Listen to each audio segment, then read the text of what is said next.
I am Tangamahiro from University in College of Health Sciences and Medicine. If you like our video, please do subscribe and share. Ufite business nziza, ufite igishoro gihagije rwose, ukorera n'ahantu heza, ariko nta bakiriya. Humura. Ikibazo ufite nacyumvise. Nuko nta bantu bazi ibyo ukora. Ariko gufitiye igisubizo. Gufitiye product z'ubwoko butandukanye enye ahangaha. Telefone, iPhone cyangwa Samsung, MacBook, speaker ya original ndetse na iWatch. Uragura product ebyiri muri izi enye mvuze, muri New Spaces. Hanyuma nanjye nkwamamariza ibikorwa byawe mu gihe cy'icyumweru cyose ku buntu hano kuri YouTube channel y'inama y'umunsi. New Spaces urabasanga kwa Makuza mu muryango uteganye neza na hahoze iposta. Ubundi urebe ngo abakiriya urabura aho bakwiza. Uzanshimira nyuma.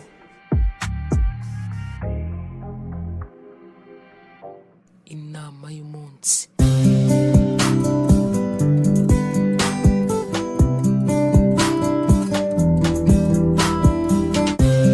Basic domestic skills, ibintu byibanze wakabaye uzi, byibuze wowe nk'umuntu wakabaye ufite. Nibyo ngiye kuvuga uyu munsi. Bakobwa reka mbabwire ikintu kimwe.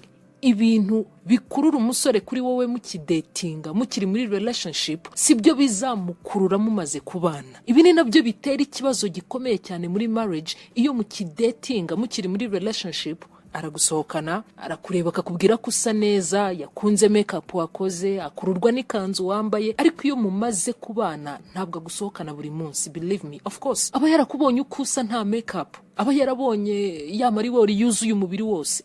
Ibintu bizamukurura mumaze kubana ni uburyo ushobora kumanaginga amafaranga, uburyo ushobora guhahisha ibihumbi 5 gusa saa sita na nijoro. Ikizamukurura ni uko uzi guteka. Benshi mu bakobwa ntibanateka, barodaringa cyangwa se bakaba bafite wenda nk'umukozi uri buze kubatekera uretse inyama n'isosi y'ubunyobwa gusa, nta zindi mboga uzi guteka. Amafaranga kubanye make mu isoko ntushobora kwiyeranja. He will now start to think that you are stupid.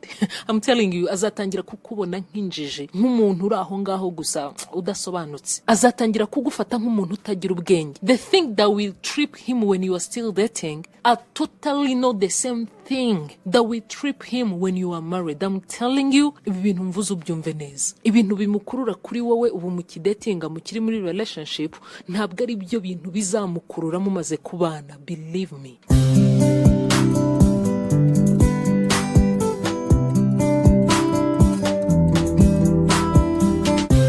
Abagore babiri cyangwa se batatu bari mariye muri Bible, abagabo babo babasanze mu murimo, babasanze bakora, basavinga abandi. Isaac yahuriye na Rebeka ku mugezi. Rebeka yararimo adaha amazi mw'iriba. Bibiliya ivuga ko umugabo wari ugeze kw'iriba ahasanga Rebeka. Ubwo amusaba amazi yo kunywa, Rebeka nawe arayamuha, kandi ntiyamuhaye amazi yo kunywa gusa. Soma Itangiriro 24:17. Uwo mugaragari rukanka musanganira, aramubwira ati ndakwinginze mutuzi mu kibindi cyawe nkweho. Rebeka ati databuja nkwaho. Atengamatira vuba cya kibindi cye aramuharanywa. Amaze kunywa aramubwira ati nduhira n'ingamiya zawe zeguke. N'ingamiya zawe nazo ndazidahira amazi yo kunywa kugeza zirangije kunywa. Ndagira ngo nkwibutse ko uyu mugabo yaravuye mu rugo asabye Imana ko umukobwa ari buhure nawe ufite ikinyabupfura, akamuha amazi yo kunywa we n'ingamiya ze. Aramenya ko ari we mukobwa Isaac akwiriye gushyingirwa. No, nyumve neza, ntabwo iba ari bya bimenyetso bipfuye bamwe mu bakristo b'iki gihe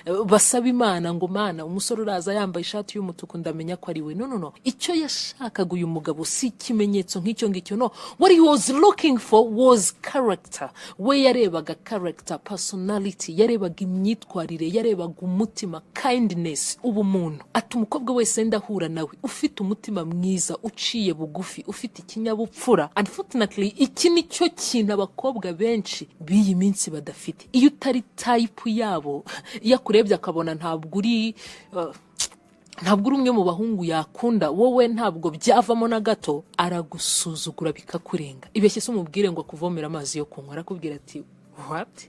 Ninjye uri kubwira cyangwa nundi? Muvomera amazi yo kunywa se wowe intoki zawe zabaye iki?